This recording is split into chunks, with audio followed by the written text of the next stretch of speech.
کریں. آپ یہ بتائیں کہ اس ملک میں کیا امن لوگوں کو حکومت فراہم کر رہی ہے؟ آپ امن بھی نہیں دیتے ہیں، لوگوں کو پرائیویٹ گارڈز رکھنے پڑتے ہیں، محلوں میں گارڈ لگانے پڑتے ہیں، دفتروں میں گارڈ لگانے پڑتے ہیں. آپ جو ہے وہ تعلیم کی صورتحال یہ ہے کہ بجٹ کی ان گئے گزرے حالات میں بھی کوئی کمی نہیں ہے.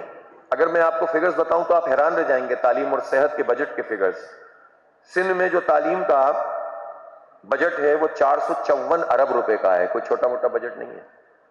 پنجاب میں یہ بجٹ 669 بلین روپیز کا ہے.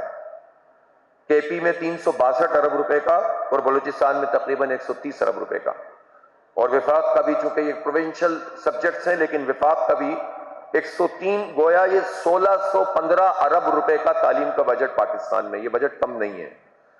اگر اس بجٹ کا استعمال درست طریقے سے ہو، اس میں کرپشن نہ ہو، اس میں لوٹ مار نہ ہو، اس میں زبردستی کی اوور امپلائمنٹ نہ ہو، اور اس میں اوور ہیڈ اخراجات جو 70% تقریباً سے بھی زیادہ ہیں، انتظامی اخراجات، وہ نہ ہو تو پاکستان میں صورتحال تعلیم کی بہت بہتر ہو سکتی ہے. صحت کا بجٹ دیکھ لیجئے آپ. سندھ کا 300 ارب روپے سے زائد کا ہے، پنجاب کا 539 ارب روپے ہے، کے پی کا 228 ارب روپے اور بلوچستان کا 67 ارب روپے، اور اسی طرح 27 ارب روپے وفاق کے بھی ہیں. گویا یہ تقریباً 1150-60 ارب روپے ہیں جو صحت کا بجٹ ہے.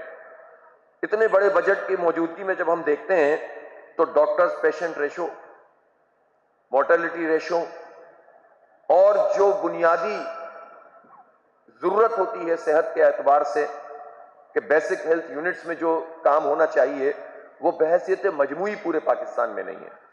اور اس میں سندھ اور بلوچستان تو بدترین حالات سے گزر رہے ہیں. اسی طرح سے کے پی کے بھی جو ریموٹ ایریاز ہیں ان کے حالات اچھے نہیں ہیں. پنجاب اس لیے آپ کو نظر آتا ہے کہ کمپیریٹیولی بہتر ہے، لیکن حقیقتاً وہاں بھی کوئی آئیڈیل پوزیشن کیا بلکہ بہتر پوزیشن بھی نہیں ہے. اور ایسی صورتحال میں ہر گزرتے دن کے ساتھ پرائیویٹ سیکٹر مضبوط ہوتا چلا جائے. پرائیویٹ سیکٹر کی بھی دو قسمیں ہیں. ایک قسم وہ ہے کہ جس میں کنٹریبیوشن کرتے ہیں پرائیویٹ سیکٹر کے لوگ، ایجوکیشن دیتے ہیں، میڈیکل ایجوکیشن دے رہے ہیں، اور اس میں جو ان کے اخراجات ہوتے ہیں وہ اخراجات پورا کرنے کے لیے ظاہر ہے انہیں ایک فی سٹرکچر رکھنا پڑتا ہے. اور میڈیکل کی جو ایجوکیشن ہے سب جانتے ہیں کہ وہ ایک مہنگی چیز ہے. لیکن ایک دوسرا طبقہ ہے جو اسی سے کمانا چاہتا ہے، اور ان کا حال یہ ہو گیا کہ ان کے پیٹ ہی نہیں بھر رہے ہیں. اور میڈیکل کی ایجوکیشن پرائیویٹ سیکٹر میں اب کروڑوں روپے کی بات ہو گئی ہے. 25-25 لاکھ روپے، 30-30 لاکھ روپے اور اس سے بھی زیادہ میڈیکل کالجز جو ہے وہ فیس لے رہے ہوتے ہیں. تو گویا غریب اور مڈل کلاس کو تو تقریباً انہوں نے فارغ کر دیا. اب مڈل کلاس میں سے وہی پڑھا سکتا ہے پرائیویٹ سیکٹر میں میڈیکل کی ایجوکیشن جو اپنی کوئی جائیداد بیچ دے، جو سب کچھ جمع پونجی لگا دے. ورنہ جو عمومی طور پر مڈل کلاس لوگ ہوتے ہیں ان کے ایسے حالات نہیں ہوتے ہیں کہ وہ بھاری بھاری بجلی کے بل بھی ادا کریں، بچوں کو سب کو پڑھائیں بھی، اور ساری بنیادی زندگی کی ضرورتیں بھی پورا کریں، اور اس مہنگائی کو بھی فیس کریں، اور پھر جا کر اپنے بچوں کو اتنی مہنگی تعلیم دیں. ہمارا جو ایک پورا تسلسل چلا رہا ہے 1400 سال کا، اس میں ایجوکیشن جو ہے وہ ایک تو اسٹیٹ کی پرائمریلی جو ہے اس کی ذمہ داری ہے. اور ایجوکیشن بھی ایسی ایجوکیشن نہیں کہ سرکار کی ایجوکیشن ایسی ہوگی کہ جو مجبوری میں لوگ پڑھائیں گے، اور پرائیویٹ ایجوکیشن وہ ہوگی پھر اس میں کیٹیگریز ہوں گی. ایک کیٹیگری وہ ہے کہ جس میں تھوڑے سے پیسے دو تھوڑی سی اچھی تعلیم لو، پھر تھوڑے اور زیادہ پیسے دو اور اچھی تعلیم لو، اور جو بہت زیادہ دے سکتا ہے وہ بہت اچھی تعلیم لے. یہ نہیں ہے. بنیادی ذمہ داری اسٹیٹ کی ہے کہ وہ کوالٹی ایجوکیشن ہر ایک کو فراہم کرے، اس کا نظام بنائے. پرائیویٹ سیکٹر میں بحیثیت مجموعی یہ نظام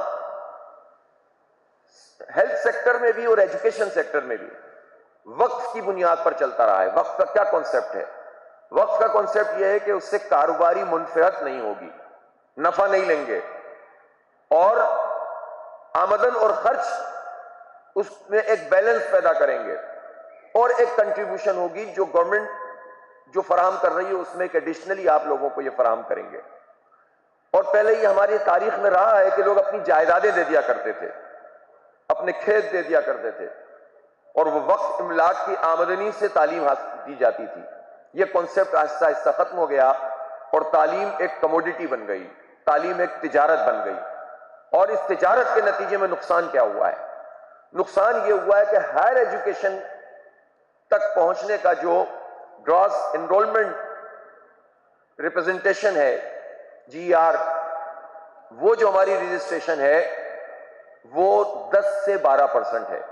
یعنی پاکستان کی آبادی اگر 25 کروڑ ہے تو اس میں صرف 2.5 کروڑ لوگ ایسے ہوں گے کہ جن کو یہ سہولت حاصل ہوگی کہ وہ انٹرمیڈیٹ کے بعد کوئی تعلیم حاصل کریں. اس کا مطلب یہ ہے کہ پاکستان کے 90% لوگوں سے آپ نے یہ حق چھین لیا ہے. یہ گورنمنٹ سیکٹر کو میں انکلوڈ کر کے بتا رہا ہوں. اور پھر اس کے بعد آپ چلے جائیں میٹرک اور پرائمری ایجوکیشن. اس وقت پاکستان میں 2.75 کروڑ کے قریب اب بچے ایسے ہو گئے ہیں جو 5 سے 15 سال کی عمر کے ہیں لیکن وہ آؤٹ آف اسکول ہیں. کس کی رسپانسبلٹی ہے؟ آپ سب قوم کے مسیحا ہیں. آپ ہیلتھ پر بات کرتے ہیں، آپ ایجوکیشن پہ بات کرتے ہیں، میڈیکل ایجوکیشن پہ بات کرتے ہیں، لیکن ہماری قوم کے 2.62 کروڑ بچے سرکاری اسکولوں میں بھی نہیں ہیں، پرائیویٹ تو چھوڑ دیجئے. 2.62 تھے، اب یہ 75 ہو گئے. 2.25 کروڑ لوگ، یہ بچے کیا بنیں گے؟ کیا یہ کوئی ہنر سیکھ رہے ہیں؟ ان کو ہنر سکھانے کے بھی مواقع موجود نہیں ہیں. یہ کیا سیکھ رہے ہیں؟ ان کے لیے نشہ اویلیبل ہے، ان کے لیے گندگیاں اویلیبل ہیں، ان کے لیے گینگز اویلیبل ہیں، اور ان کو اگر کوئی چیز اویلیبل نہیں ہے تو وہ ایجوکیشن ہے. اور ایسے حالات میں ہم یہ سوچیں کہ ہم خود اپنے آپ کو کتنا ڈیولپ کر سکتے ہیں تو یہ ہماری خود غرضی ہوگی. ان بچوں کا کون سوچے گا؟ پھر اس کے بعد آپ آئیے کہ جو ایجوکیشن مل رہی ہے، ابھی پنجاب گورنمنٹ نے، یہ ہیلتھ اور ایجوکیشن ملی ہوئی چیز کا نام ہے، پنجاب گورنمنٹ نے ابھی یہ فیصلہ کیا کہ 14,000 اسکول، پہلے 7-8 ہزار اسکول دے چکے ہیں پرائیویٹ سیکٹر کو، اب مزید 14,000 اسکول وہ دے رہے ہیں. سندھ گورنمنٹ آلریڈی یہ کام کر رہی ہے، KP بھی یہ کر رہا ہے، بلوچستان میں بھی ہوتا ہے. اور وہ کہتے یہ ہیں کہ اس سے بہتر ہو جائے گی ایجوکیشن. ہم مانیٹرنگ نہیں کر سکتے، لہٰذا ہم پرائیویٹ سیکٹر کو انوالو کر رہے ہیں، پبلک پرائیویٹ پارٹنرشپ بنا رہے ہیں. جو ابھی مانیٹرنگ نہیں کر سکتا وہ بعد میں اس پارٹی کی مانیٹرنگ کیسے کرے گا جو اسکول اڈاپٹ کر رہا ہے؟ تو اس کا مطلب یہ ہے کہ آہستہ آہستہ حکومت اپنی اس بنیادی ذمہ داری سے اپنے آپ کو علیحدہ کرتی جائے، اور ہم کہتے رہیں کہ کوئی بات نہیں، پرائیویٹ سیکٹر میں تعلیم ہونی چاہیے، گورنمنٹ میں کوئی تعلیم ہوتی ہے. حالانکہ اگر آپ ان لوگوں سے پوچھیں گے جو یہاں بیٹھے ہوئے ہیں تو ان میں سے بھی کچھ ایسے ہوں گے جو گورنمنٹ اسکولوں سے ہی پڑھے ہوئے لوگ ہیں اور انہیں کوالٹی ایجوکیشن گورنمنٹ اسکول میں ملتی تھی. اور آپ یقین کریں پاکستان میں اس وقت اگر نظام کو چلانے والے لوگ موجود ہیں تو ان کی اس وقت اتنی بڑی تعداد مور دین 50% ہوگی منیمم کہ جن کو اگر گورنمنٹ اسکول اور کوالٹی ایجوکیشن گورنمنٹ سیکٹر میں نہ ملی ہوئی ہوتی تو وہ آج کچھ بھی کرنے کے قابل نہ ہوتے. میں نے گورنمنٹ اسکول سے پڑھا ہے، پیلے اسکول سے پڑھا ہے، اور مجھے فخر ہے اس بات پہ الحمدللہ. تو ہم تو یہ سمجھتے ہیں کہ ہمیں یہ مواقع نہ ملتے تو شاید ہم تعلیم حاصل نہیں کر سکتے تھے، نہ ہم انجینئر بن سکتے تھے، نہ ڈاکٹر بن سکتے تھے. اور اب اگر کوئی یہ کر رہا ہے تو اس کا مطلب ہے کہ وہ بہت محدود تعداد ہے جو پرائیویٹ سیکٹر میں پڑھ کے آگے آ رہی ہے. گورنمنٹ سیکٹر کے جو اسکول ہیں ان کی حالت تباہ کر دی ہے، انہوں نے برباد کر دی ہے. جو کہیں نہیں پڑھ سکتا وہاں بچے کو لے کر جاتا ہے. اس سے بڑھ کر المیہ کیا ہے؟ اس سے بڑھ کر المیہ یہ ہے کہ قوم یہ سمجھتی ہے کہ یہ ہمارا حق ہی نہیں ہے کہ ہمارے بچوں کو سرکار تعلیم دے اور کوالٹی کی تعلیم دے. ہم نے اپنے اس استحقاق، اس حق کو چھوڑ دیا ہے، اور اس کے نتیجے میں یہ ظالم لوگ اور طاقتور ہوتے چلے جا رہے ہیں اور ہمارے بچوں کو جاہل بنا رہے ہیں، اور جو ہے وہ تعلیم تجارت بن رہی ہے.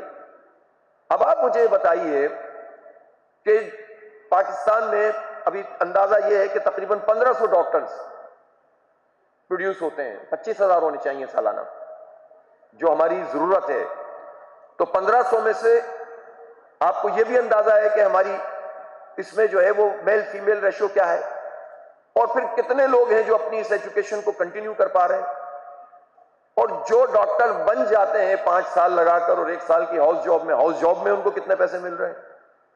اور اس کے بعد وہ میڈیکل ڈاکٹر 6 سال لگانے کے بعد بن رہا ہے یا بن رہی ہے، اس کے ساتھ جو سلوک کیا جا رہا ہے، اس کو جس طرح سے جو ہے وہ نوکری پر رکھا جاتا ہے اور جو رگڑا اس کو دیا جاتا ہے اور اس کو جس عمل سے گزارا جاتا ہے، اس میں بہت سارے لوگ تو ہمت ہار دیتے ہیں اور چھوڑ دیتے ہیں کہ وہ افورڈ ہی نہیں کر سکتے اپنے گھر کے حالات کی وجہ سے کہ وہ 36 گھنٹے کی لگاتار ڈیوٹیاں دیں، پھر 12 گھنٹے کا انہیں ریلیف ملے اور پھر ان کی ڈیوٹی شروع ہو جائے.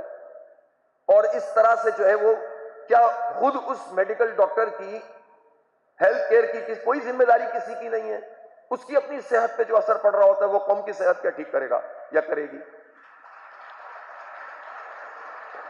یہ ینگ ڈاکٹر لگتے ہیں مجھے تالی بجانے والے اور کوئی پوچھنے والا نہیں ہے. پھر آپ کہتے ہیں کہ جب پوسٹ گریجویشن ہونی چاہیے. پوسٹ گریجویشن کے لیے کیا ہے ہمارے پاس؟ کتنے ادارے موجود ہیں؟ اس وقت میں پوچھنا چاہتا ہوں کہ جو آپ کے پیڈیاٹیشین تیار ہوتے ہیں پاکستان میں اس وقت کتنے ادارے ایسے ہیں جس میں یہ ہمارے جو ہے وہ ڈاکٹرز جا کر پراپر طریقے سے MCPS یا FCPS کر سکتے ہیں؟ ہے ہی نہیں، نہ ہونے کے برابر ہے. اس وقت یہاں پر جو آپ کا NICHS ہے، اس میں دیکھیں آپ کتنا لوڈ ہوتا ہے، آپ پڑھا ہی نہیں سکتے. اور اس کے نتیجے میں پھر کیا ہو رہا ہے کہ اس کے نتیجے میں اتنی بڑی ڈیفیشنسی پیدا ہو رہی ہے کہ اب آہستہ آہستہ کر کے ہمارے ڈاکٹرز پاکستان میں رکتے کم ہیں اور جو موجود ہوتے ہیں ان کو پراپر طریقے سے رسپانس نہیں ملتا، وہ آگے پڑھ نہیں پا رہے ہیں، وہ آگے سیکھ نہیں پا رہے ہیں. اور اس سب کے نتیجے میں جو چیز کمپرومائز ہو رہی ہے وہ پوری قوم کی صحت. کتنی ڈیزیز ایسی ہیں جن کو ایڈریس کرنے کا کوئی ذریعہ موجود ہی نہیں ہے. پاکستان میں آپ مجھے بتائیے پرائمری، سیکنڈری اور ٹرشری کیئر کے جو یونٹس ہیں یا ہاسپٹلز ہیں بڑے بڑے شہروں میں ٹرشری کیئر کا، یعنی میں حیران تھا کہ یعنی ابھی جب مجھے وزٹ کرنا پڑا ہے تو ڈویژنل ہیڈ کوارٹرز میں بھی ٹرشری کیئر ہاسپٹلز کی سہولتیں ہر جگہ پر، پنجاب میں بھی نہیں ہے پراپر طریقے سے، جس کے بارے میں کہا جاتا ہے کہ سب سے زیادہ وہاں پر فیسلٹیز موجود ہیں. باقی تو آپ چھوڑ دیں. خود کراچی پر جو لوڈ ہوتا ہے، کراچی کی 3.5 کروڑ کی آبادی، پھر آپ دیکھیے کہ یہ جو بلوچستان کا ایک بہت بڑا یہاں پر انفلکس ہوتا ہے، یہاں آتے ہیں لوگ علاج کرانے کے لیے، وہاں سہولت ہی موجود نہیں ہے. پھر جنوبی پنجاب تک کے لوگ آتے ہیں. انٹیریئر سندھ تو آپ دیکھیں کہ وہاں تو آپ کا جو حساب ہے آپ کو پتہ ہی ہے کہ انہوں نے کیا تباہی پھیری ہوئی ہے. صرف 1-2 ادارے انہوں نے بنائے ہوئے ہیں، اس کو دکھاتے رہتے ہیں، بتاتے رہتے ہیں، لیکن ان 1-2 اداروں کے پیچھے بھی اگر کوئی چیز کار فرما ہے تو وہ NGO سیکٹر ہے. اس کے پیچھے چھپ کر اپنا ہیلتھ کیئر پورا کا پورا اور اس کا سینکڑوں ارب روپے کا بجٹ یہ کنزیوم ہو جاتا ہے اور ہمیں پتہ بھی نہیں چلتا. اور اس کے نتیجے میں پاکستان کے مجموعی طور پر جو لوگ ہیں وہ کمپرومائز ہو رہے ہیں. آپ دیکھیں کہ یہ جو خون کی کمی، انیمیا، یہی کہتے ہیں، تو کتنی بڑی تعداد میں موجود ہے. 40-50% تک خواتین میں یہ مرض پایا جاتا ہے.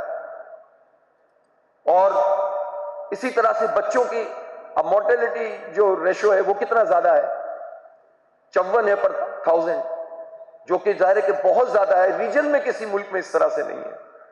اس کا سبب یہ ہے کہ آپ نے اس پورا جو ایجوکیشن اور ہیلتھ سیکٹر ہے اس کو ٹھیکے پہ دے دیا ہے پرائیویٹ سیکٹر کو. پرائیویٹ سیکٹر میں ایک تعداد وہ آ گئی ہے، بڑی تعداد، کہ جو اس کو اپنے لیے ارننگ کا، اپنے مفادات کا ذریعہ سمجھتی ہے اور اس کو اس نے تجارت بنا لیا ہے، جبکہ اس کو کنٹریبیوٹ کرنا چاہیے تھا.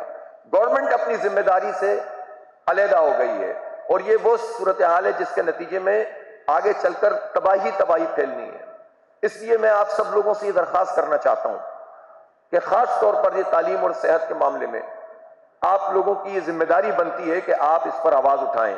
ہمارے ملک میں ایک اور مسئلہ بھی پیدا ہو گیا ہے اور وہ مسئلہ بھی میں نے، حفیظ الرحمان صاحب نے اور پیما والوں نے پیدا کیا ہے. اب آپ کہیں گے کیسے؟ ایسے کہ جب 10,000 لوگ پریشان ہوں تو ہم 200 لوگوں کے لیے الخدمت، پیما اور جماعت اسلامی موجود ہوتی ہے. ہم ریلیف کا کام کرتے ہیں اور ہم سمجھتے ہیں کہ ہم اپنے حصے کا کام کر رہے ہیں اور ہم بالکل ٹھیک کر رہے ہیں، ہمیں کرنا چاہیے، اس سے زیادہ کرنا چاہیے. زلزلہ آئے تو ہم کھڑے ہوتے ہیں، سیلاب آئے تو ہم کھڑے ہوتے ہیں، کورونا آئے تو ہم کھڑے ہوتے ہیں، اور پھر ہسپتال ہم بنا رہے ہیں، POB کے تحت آپ لوگوں کی آنکھیں آپ درست کر رہے ہیں. لیکن یہ پورا NGO سیکٹر اگر سارا کا سارا بھی مل جائے تو 2% لوگوں کو بھی ایڈریس نہیں کر سکتا. پراپر طریقے سے جسے ایڈریس کرنا کہتے ہیں.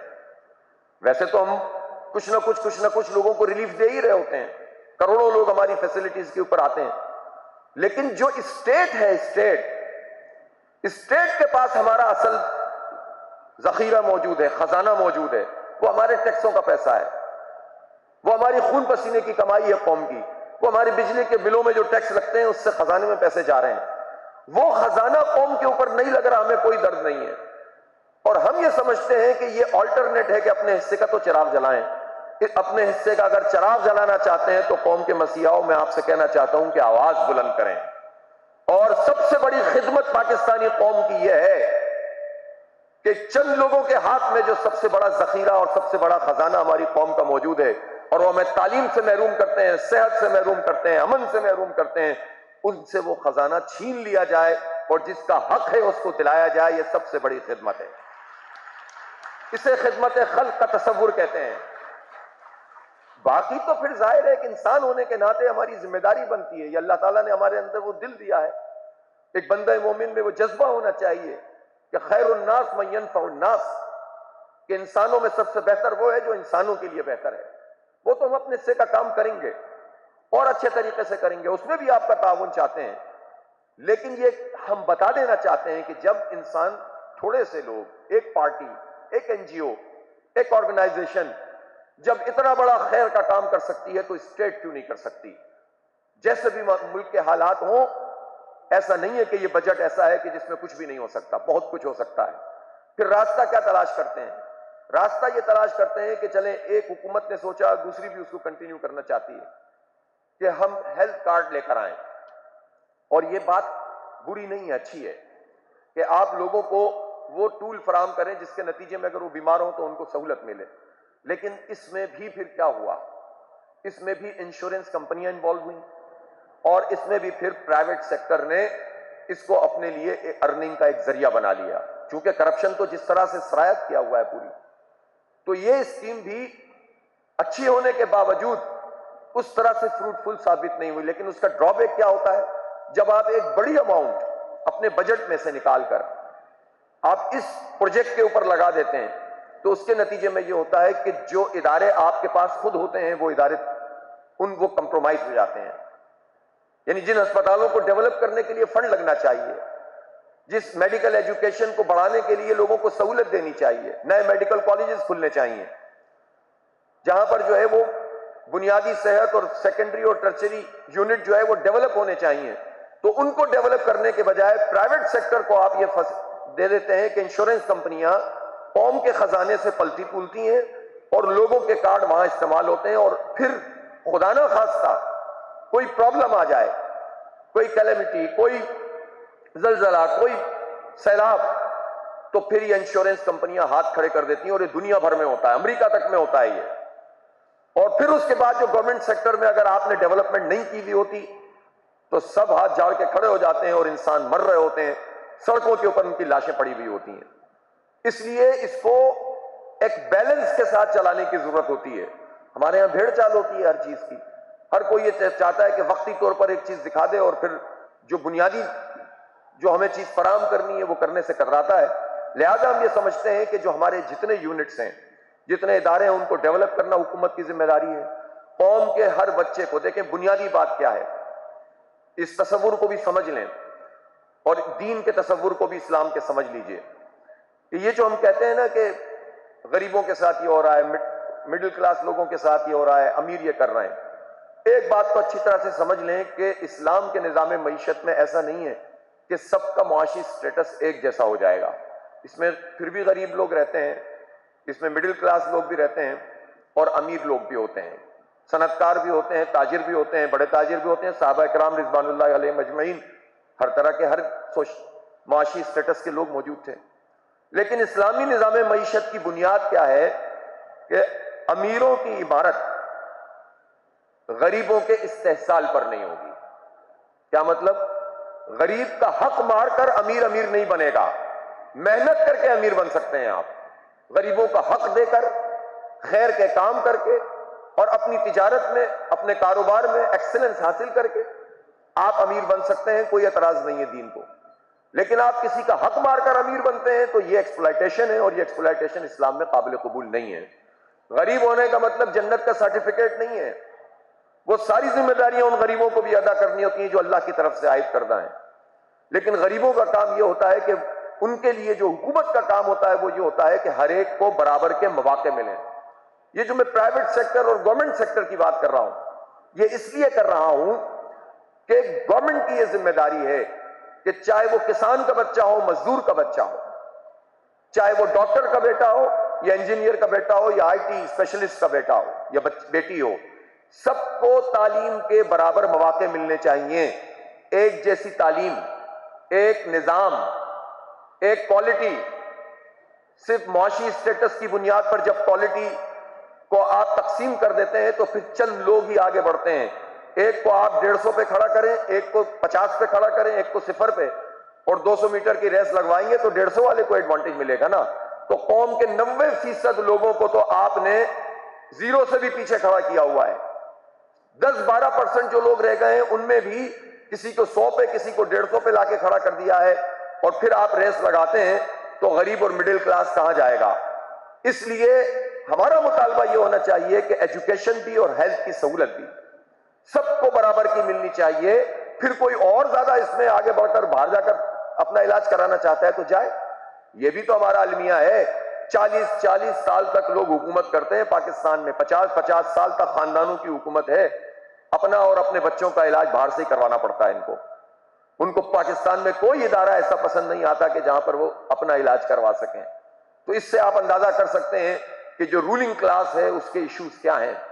اس لیے قوم کی خدمت کرنی ہے، قوم کے ہیلتھ کیئر کو ٹھیک کرنا ہے، آپ کو جو ہے وہ ڈاکٹرز کی تعداد بڑھانی ہے تو آپ کو پہلے نرسری چاہیے نا۔ جب پیچھے سے ہی آپ کو لوگ نہیں ملیں گے تو آگے سے ڈاکٹر کیسے بنیں گے؟ پھر جو ڈاکٹرز بن رہے ہیں ان کی جو ضرورتیں وہ پوری ہونی چاہیے۔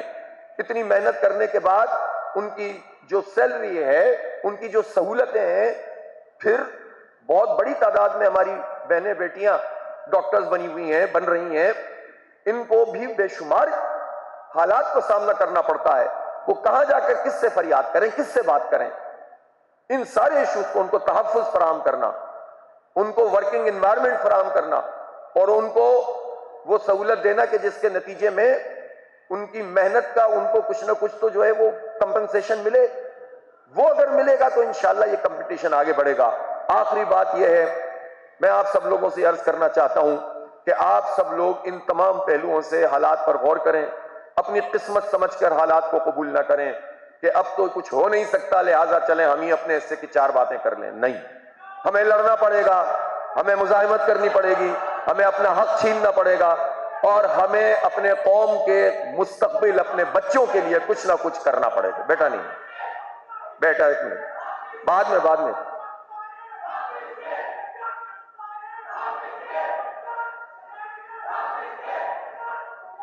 وآخر دعوانا الحمدللہ رب العالمین۔